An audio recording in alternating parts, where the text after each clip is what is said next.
Sanibel is a different story than the rest of Florida, and especially the rest of Southwest Florida. We have chosen balance and nature and living in harmony with nature over unfettered development. And it really is in great part because of the founders of our city and the founders of the Sanibel-Captiva Conservation Foundation. The voice of nature is the voice of our community. And so when we speak with elected officials, we're bringing the message that we need clean water, and here's the science to show us how to get there. A large part of our research is on red tide and blue-green algae. And these are incredibly important topics for our region, if not the most important environmental topic. And our research is leading to policy changes that are really important for the entire state of Florida.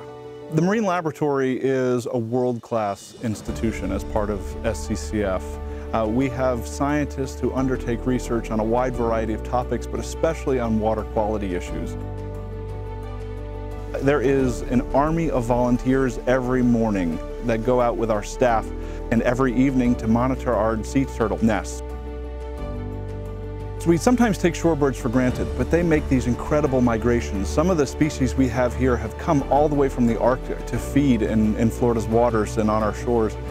We have an incredible group of people, including a shorebird biologist, who go and they monitor these fledgling chicks who really blend in. Without them, there would be no chance of a future generation for these chicks. This is one of the few barrier islands in Florida that has interior wetlands. It is an incredibly rare geographic feature, including the Sanibel Slough or the Sanibel River. Without these wetlands, we would not have a functioning hydrology. Between the marsh system, the wetland system, and our hardwood forest, it is a systems approach here on Sanibel, and we have one of the most amazing geographic features that you'll find anywhere in Florida. It takes a lot of work, though. Managing this land involves many land managers. It involves the entire partnership of our islands, including many employees, to make sure that these places stay intact. So over the course of our 53-year history at SCCF, we have purchased many parcels of land with the help of the community. Without the support of this incredible community committed to making sure that we have wild places on Sanibel, we wouldn't be where we are. And we continue to be committed to making sure that we choose sound development and make sure that nature is incorporated into all of our decisions here.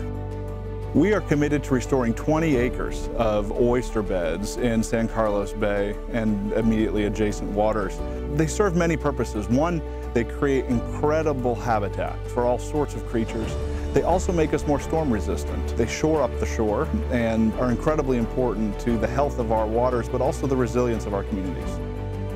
Our new research vessel, the RV Norma Campbell, has really changed how we're able and the scale at which we are able to study the watershed and try to figure out exactly how we can get to the bottom of these problems, because without science we can't have sound policy.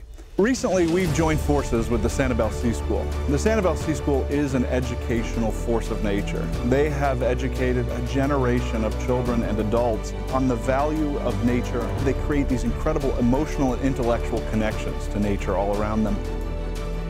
Nature is the brand of Sanibel and Captiva. People come for a natural experience on the beach, which is very different from other parts of Florida. Our businesses here are incredibly supportive of SCCF's mission because we share a mission. What's good for nature is good for business, because nature for generations has brought people to Sanibel and will continue to do so.